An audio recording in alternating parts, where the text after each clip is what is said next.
I think, and this is just my 2 cents, it's important not to get it twisted, because actually I'm not a pessimist. I have a lot of faith in the future of the human race, and I have good reason to as well. Do you want to know why?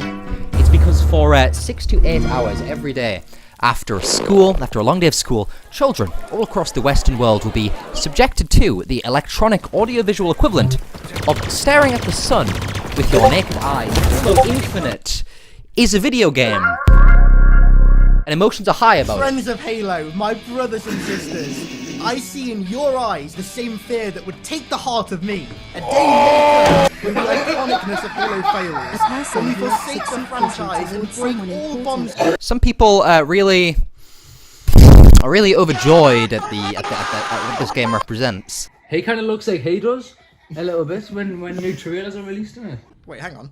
I rerouted what needle power I had into your suit.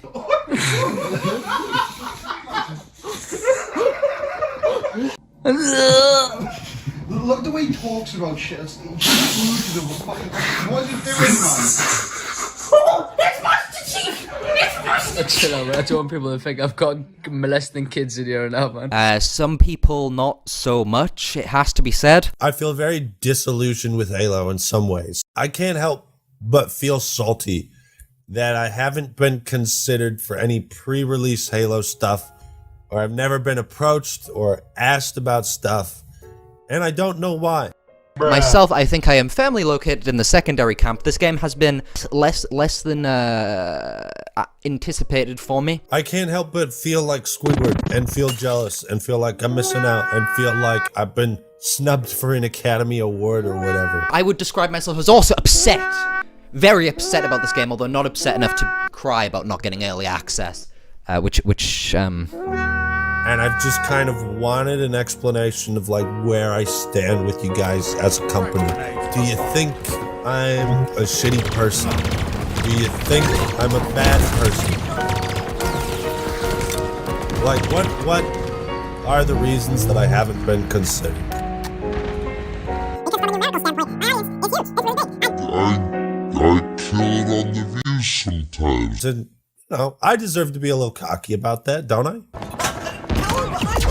To be honest, I don't really even know what the big deal is. The game isn't very good anyway. Okay, right, that was blinding. I feel like I have just developed epilepsy. One exciting thing about the Halo Infinite 10-year marketing experience is that they got rid of the antiquated system of red versus blue. No longer do you have red versus blue as a system. You are indeed able to view your Spartan in multiplayer as whatever colors you chose, which you can buy. The reason you might want to get rid of red versus blue is because it limits player expression. And you know, that's a bad thing. We're coming at this from a player-first mentality. You want to be able to see everyone's Spartan as they paid for it. Now, instead of red versus blue, what you get instead is you get this big, ugly red outline, which you can see halfway across the fucking map. Now, the problem with this, apart from defeating the point of the change, is that Halo has always had a ranged meta. You've always been able to pick up a BR in any game of Halo and dominate the match. The best strategy if you want to win any game of Halo is to take a BR and sit halfway across the map and just shoot someone. And there was only one real balance to that, and the balance was the player's eyesight. I have pretty poor eyesight, I need glasses. So if a player doesn't spot you, their BR is essentially redundant. Now there is no way they will not spot you, because you have a bright fucking outline at all times saying, shoot me, kill me, as long as you're on a player's screen. What a shot! Headshot. And there's my AI congratulating me for it. Thank you very much. Your ammo reserves are depleting. Enemy returns their flag. The meta of Halo has always been ranged combat, and now it's easier than ever. I might have not spotted that guy if not for the bright outline. You cannot turn this feature off, but even if you could, why on earth would you? Because it would put you at such a massive disadvantage compared to the people that have it, it'd be a silly fucking choice. What does this effectively mean if we can never turn this feature off? Well, it essentially means there's no more sneaking in Halo. There's no more being able to sneak around the enemy or flanking them, because there is no way you're not going to see an enemy. The only solution I can think of is having friendlies only, and have how far you see them through walls be like, fuck that, just give friendly names and no names for these. Give with these, you see them red dots that are above the head, you see that red dot, What's wrong with just that? So immediately we are struck by silence and ambience. I am not barraged by sound. When I do hear sound, I can tell the difference between the things I am hearing. The assault rifle sounds different to the battle rifle. When a kill is made, it is clean. I get the information that I need on screen. 1 kill equals 1 point. We can see the points in the corner of the screen. There are no hit markers. There is nothing telling me that I have killed this person, apart from his shield blaring and the animation that plays on his death. I can hear the Banshee coming before it arrives. The Banshee presents itself to us because of the very well laid out map design. I can hear the Banshee shots. They sound different to everything else. I can take cover from the Banshee.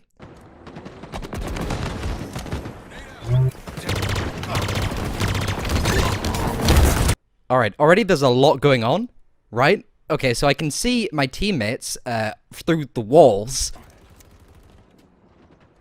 The information that I would need at all times, though, is too compressed. I can't see the amount of kills that I have, and I can't see the amount of time that is left. I'm also having trouble seeing how many points each team has scored. The presence of the flags on my screen at all times is very distracting with all this other audio-visual information.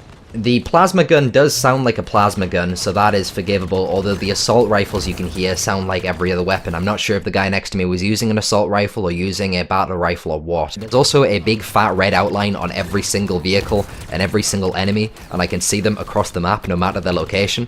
In case I missed the kill, I got the red outline, we got the hit markers, we got the shields flaring, although I can't tell how much health he has because he's all red.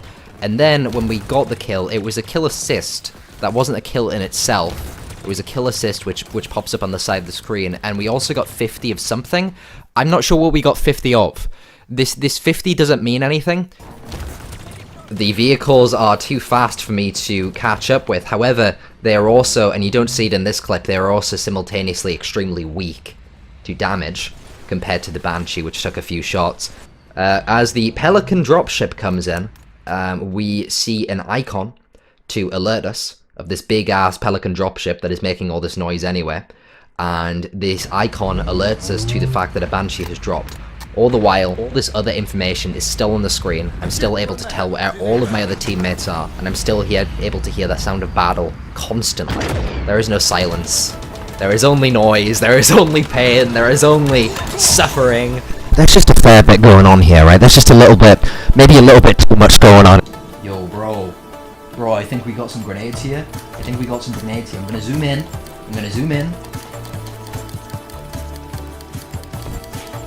This is great, yeah? So we got that,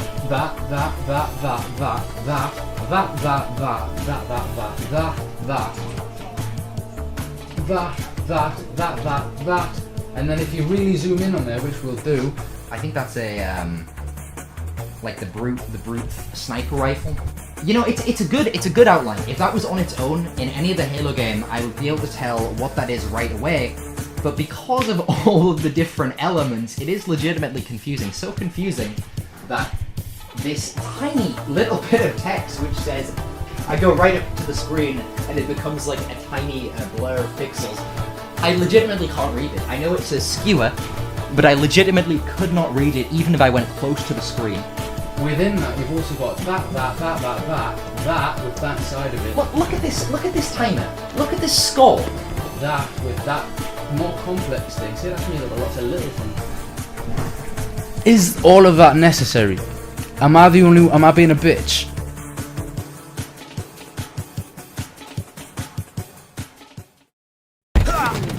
Damn. Actually, what is that's? Next time I die, I'm gonna keep my eye on where that is. All right, yeah. His bar is more full. What does that mean then? Well, I don't know. That must be someone's meter. Maybe it's that battle pass meter or something. What do you think the purpose of that was from like a design perspective? Why did they include that? Like subtly get their brains going. Like, oh man, I gotta get that battle pass. Start making my way. those levels. I don't know. You know that they have teams of people that sit in rooms just with scientists and that, and they talk about how the mind of a young child who has no friends and is addicted to video games works. The body of customization content that we have on day one ensures that there will be millions of customization combinations for Spartans on the battlefield.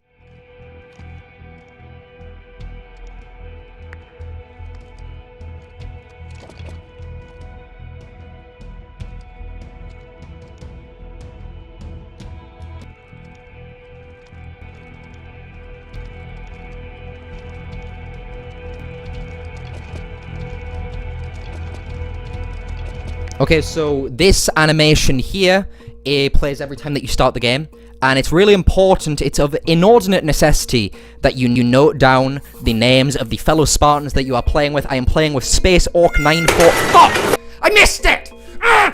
And the reason it is important, the reason that animation has to take place, is because if the animation didn't take place, you wouldn't be able to pay for the animation.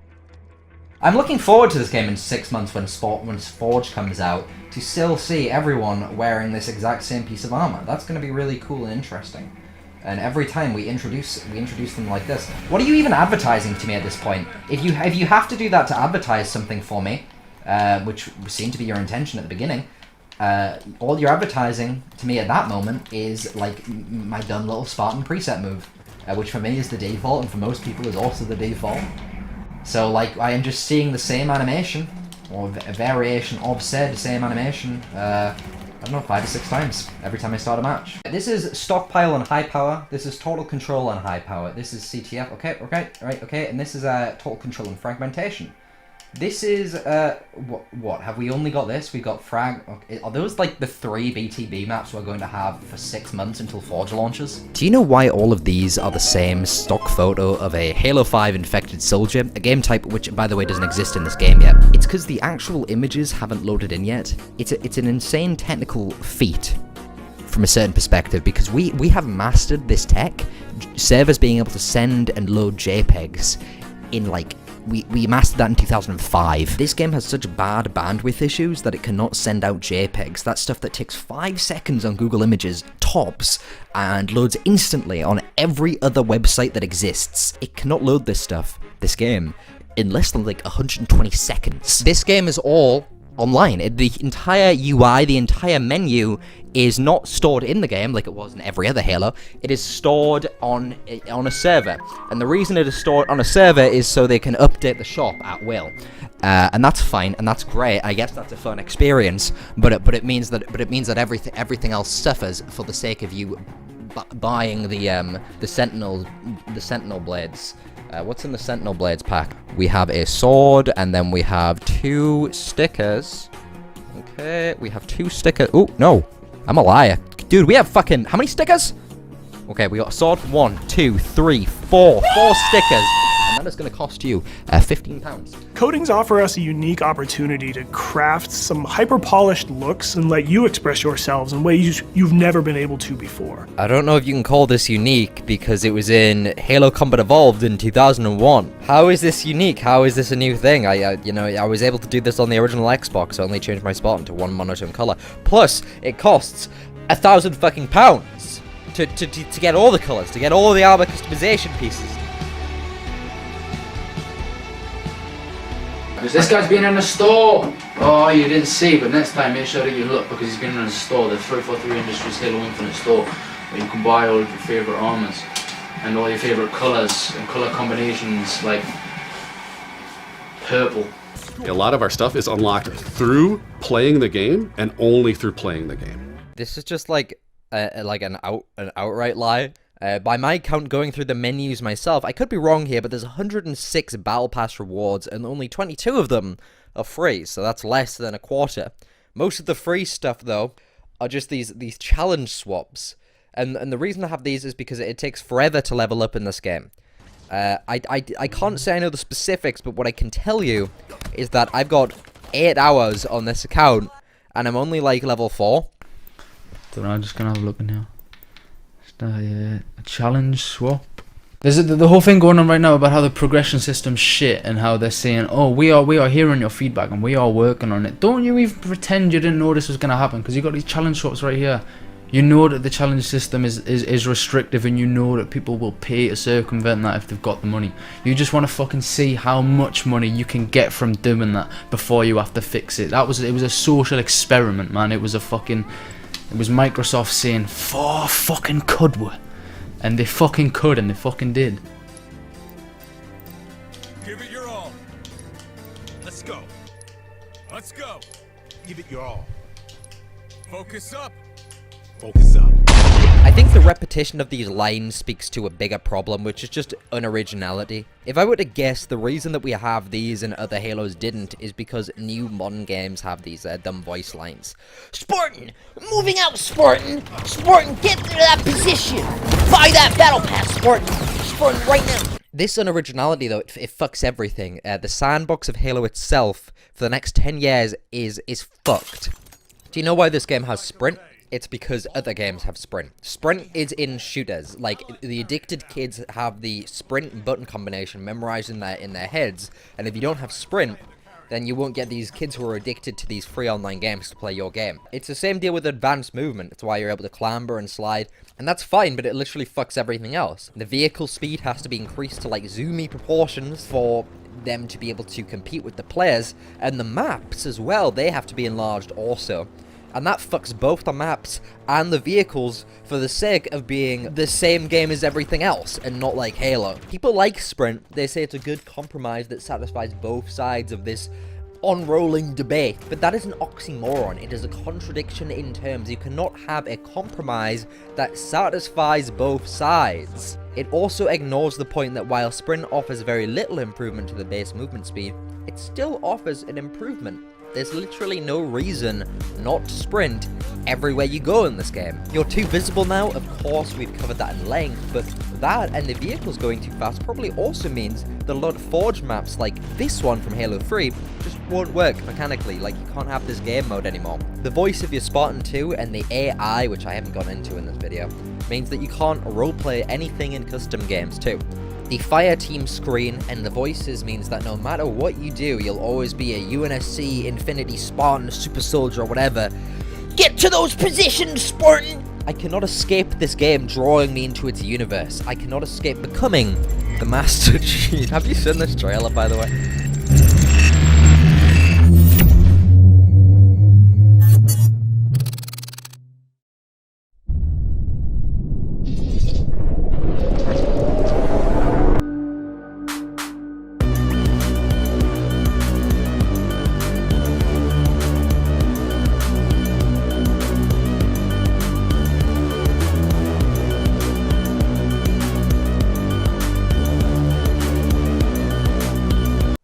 Alright, this is what Halo 3's menu music sounds like for multiplayer.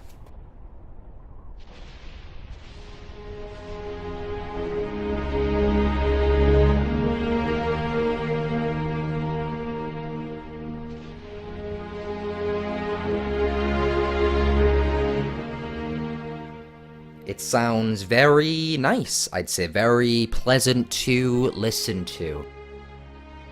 And this is Halo Infinite.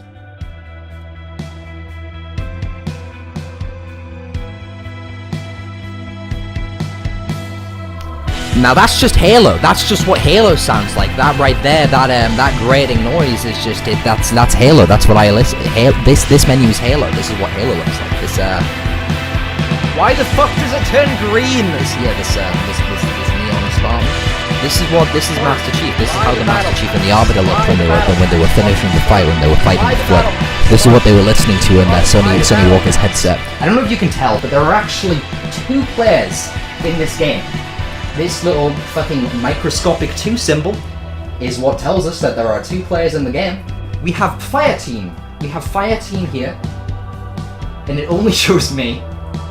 But this isn't my Spartan. I am the party leader. This is not my Spartan. This is the person that I've just signed in as. Where am I? This game is monkey poop. I'm gonna turn this menu music down because it's just so damn epic.